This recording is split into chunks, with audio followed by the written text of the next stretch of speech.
Welcome to a delayed recap of everything I learned at BlizzCon. At this BlizzCon, I got a media badge, very nice neon fluorescent green, very bright, and that gave me access to a few of the meetings that the Blizzard teams were holding with the press. And for me, I was looking out for a Hearthstone meeting, and I got one. Young Woo, who's a senior producer of Hearthstone, as well as August Dean Ayala, who others know better as the Hearthstone game designer Ixar. We talked about a bunch of stuff, the basics of which are Gadgetzan. This is a cool little poster from BlizzCon. It is absolutely huge. I'll back up until you can actually fit it all into the screen. And there it barely is. And also we've got... And of course the good old Hearthstone poster. Now I'm no art connoisseur, but I feel like this poster really captures the imagery of the mean streets of Gadgetzan well. Because you've got a lot of the... you've got all three of the gangs represented. This hapless tourist who's standing in the one bright spot looking at the map. That's how I usually look when I'm in a new city. I'm just looking at my phone. We've got this guy over here on the side from the Grimy Goons, looking to beat him up. We've got this guy from the Jade Lotus, who's looking to mess him up, pretty sneaky. And then we've got this crazy Arakoa thing from the Cabal. They're all looking to do things with this tourist. Represents the flavor of the mean streets of Gadgetzan, well, of three families vying for control of this city. So, if you ever get an art project, trying to analyze some art, there's a good idea for you. You can analyze that poster. I sat down in a very small group interview with Ixar and Young Woo. I asked the tough-hitting questions, no fluff, all the stuff that Reddit wants to know and they demanded to know. Kind of the popular things that everyone wants to know about what's going on with Hearthstone. But before I get to it, here's some fluff. So the first topic is mostly about Gadgetzan. Since it was kind of the thing at BlizzCon, the new expansion, it was revealed during a huge panel of Hearthstone where they actually had an artist talking a lot about the philosophy of the mean streets of Gadgetzan, and I thought that was really cool. And I got to learn more about the big picture idea by talking with these developers and producers. The base idea is Gadgetzan, but what's really cool is the idea that it becomes a boom town after the cataclysm. It turns from a small town into a huge town, and that three families fight it out. I got some collectible cards while I was there. We've got Don Honcho, who is the leader of the Grimy Goons. We've got Kazakis, the leader of the Cabal, and we've got Kazakis, as I was corrected by Ben Brode, actually. And Aya Blackpaw, the leader of the Jade Lotus. Young Woo kind of shared the story of how the team was sold on the mean streets of Gadgetzan. It's like this. Picture a Murloc. Alright, you got that picture. Now picture a Murloc holding a Gatling gun. And that's how they kind of got inspired to do this idea of the mean streets of Gadgetzan, getting a boom town. I think it's really cool. And the imagery of all these great World of Warcraft characters, like holding Gatling guns, wearing pinstripe shirts. In Gadgetzan, there's going to be three families. The Grimy Goons are the Warrior Hunter Paladin family. Jade Lotus is the Rogue Druid Shaman family. And the Cabal is the Mage Priest Warlock family. And each of these families will have three cards apiece. These three cards can be played in those three classes. Each of the families is going to have their leader. They have that one card which discovers a card from their family. And then they have one card that really represents their family. And even though that's not a lot of cards, kind of similar to the Discover mechanic, if it works out well, perhaps they'll do more of it in the future. More than just the three family cards, though. There's the idea that all the class cards itself, like Warriors and Paladins and Hunters, those cards are going to really represent the Grimy Goons flavor still. So, for example, Warriors have that card, I Know a Guy. and that really fits well with the idea that they're running an organized/disorganized gang. One surprising insight I got from designer Ixar was about that patches card. Now, I think a lot of people look at patches and don't really expect much, but all the cards get tested quite a bit, and patches was one that Ixar had actually built a deck around. The good old patches gang up deck.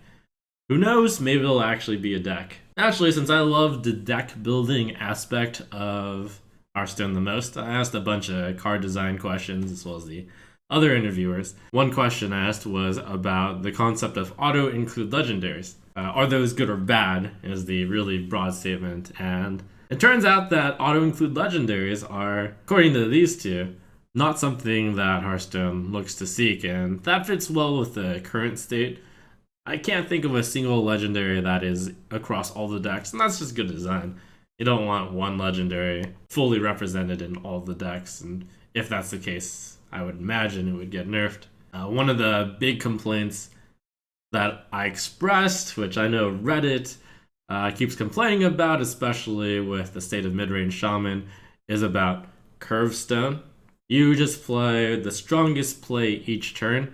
The designers kind of mentioned, yeah, they want to make sure that a lot of reactive decks are also good, so that Curvestone, or minion-based decks as they called it, were not the only option out there. An example of reactive play, and one card that Youngwoo actually said was his favorite card, was Pint-Sized Potion from the Priest. So that's a very reactive card. Use it in combination with everything. At the same time, before we just dismiss playing on curve and decks that are minion-based, such as Zoo, and to some extent, midrange Shaman, someone's got to play that deck for control decks, for reactive decks, to have fun as well. If it's just reactive versus reactive, that doesn't have a great environment either. So the goal of the Hearthstone team is to make sure that all the decks are represented. Like aggro extreme face, just mid-range aggro, mid-range kind of control, and that there's some kind of variant of reactionary cards and a good amount of them, and combo decks, of course, too. One of the things that the Hearthstone team does look at is the percentage of classes played, and they certainly don't want one class to completely dominate the field. Even though midrange shaman might continue for the next 4 months, with the next rotation, a lot of the core midrange shaman cards, such as Tunnel Trug, will drop. It seemed fitting to ask about RNG, especially because Pavel had some of the most insane Babbling Book RNG. It was actually addressed directly about whether or not the Babbling Book RNG was good or was bad and how happy they were with it. Babbling Book in particular was okayed because it's a choice on whether or not to put the card in, and it's not played everywhere, unlike Yogg-Saron, which was a bit too powerful. So the Hearthstone team does take this kind of feedback to heart, and they, for example, noted the really good reception of the RNG mechanic of Discover. Discover is also RNG. You're displayed with 3 choices, which are completely random, but the fact that you can make the choice is player skill and really Hearthstone-esque in that you can only really discover things in a digital card game media. It is a really good mechanic. They're pleased with how people like it, and it was a big reason why so many Discover cards are in this expansion. The last adventure of Gadgetzan, Priest famously got a card called Purify, which was a really bad card, being put into a class that was the weakest. So how could such a thing happen?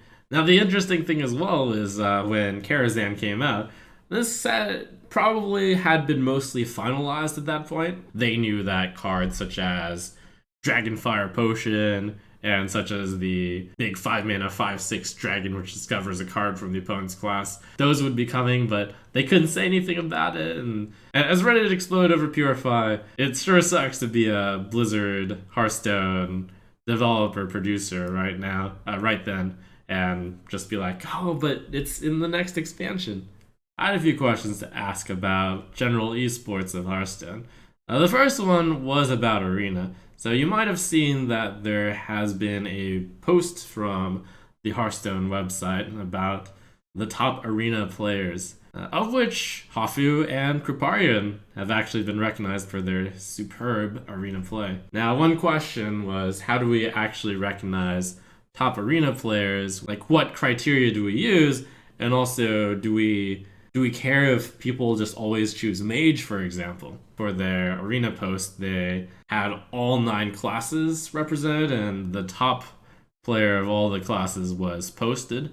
That's something that they expressed interest in continuing in the future to recognize arena players. They also had something to say about mages in particular. After the arena changes, where some of the classes can no longer get really bad cards, and the top classes of mage and rogue cannot get some good cards, and after the Gadgetzan offering bonus has been eliminated after a while, so mage no longer gets 3 times the amount of Firelands portals, the classes are actually at a pretty good balance, it turns out. According to their internal data, mage is still showing a winning percentage, but it has been theorized inside the team that it might be within a close enough band that there is the professional mage effect, which is to say that since all the collected data keeps pointing out that mage has the highest win percentage, the people who follow these sites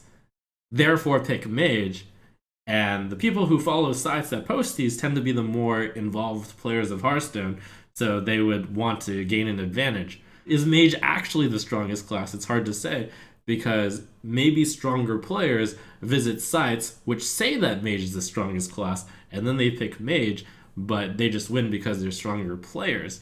I was interested in the esports plan for 2017 for Hearthstone. 2016 managed to open the field up to everyone, such that it was merit instead of popularity, which explains why I wasn't part of 2016's BlizzCon. One of the big problems of 2016's championship points that a lot of pro players expressed was that points were gathered by these small monthly cups, and they felt obligated to participate in them. So either you would drain your life away playing these small cups, or you would kind of ignore them, but they were such a big source of points. The information I gathered was that cups, those monthly ones, will have a cap on points in 2017, which is to say you can't just gather an enormous amount of points on them. I think previously there was a weekly cap that you would get like a maximum of your best tournament performance per week, but it will change to per month instead. So once you get a decent performance, you don't have to keep playing in those cups. Also cool, of course, is that November starts the ladder point gathering for 2017. I personally will be playing a bunch of ladder because of that. There's going to be global season championships instead of region season championships. So now the idea is to have season preliminaries become regional season playoffs, and each of the 4 regions send 4 representatives to the season championships each season. What's perhaps most exciting is that the news I got is that these championships are going to be held in sync with new sets. So the season championship is going to have the new set associated, which means that deck building skill is going to be very big, and that you can always have some element of risk and the ability to bring new stuff, and it'll kind of test deck building as well. The final kind of segment that I've got is the miscellaneous category. Hearthstone size on mobile phones. It's huge. It's really big. And every single patch that gets added is really big as well. There's no immediate thing in the works for making Hearthstone a less big program on your mobile phone. But the patches for now, and then maybe later, they look to reducing the size, the monstrously large size of Hearthstone. To no surprise, Heroic Brawl is aimed towards the very top competitive audience and not towards other players. There's a lot of audiences of Hearthstone. There's a top level competitive player, there's the casual player, and there's all of the stuff in between. There's some dissatisfaction currently with the Hearthstone team about how the ladder system is set up. They want to make it so that you feel when you go up from rank 20 to rank 17 that it doesn't feel like a non-achievement because it's actually a big achievement. You got to the upper 50 percentile of the population, and there should be something to kind of make that feel like it's the case, as opposed to be like, haha, rank 17. So that's kind of something they're looking at as well.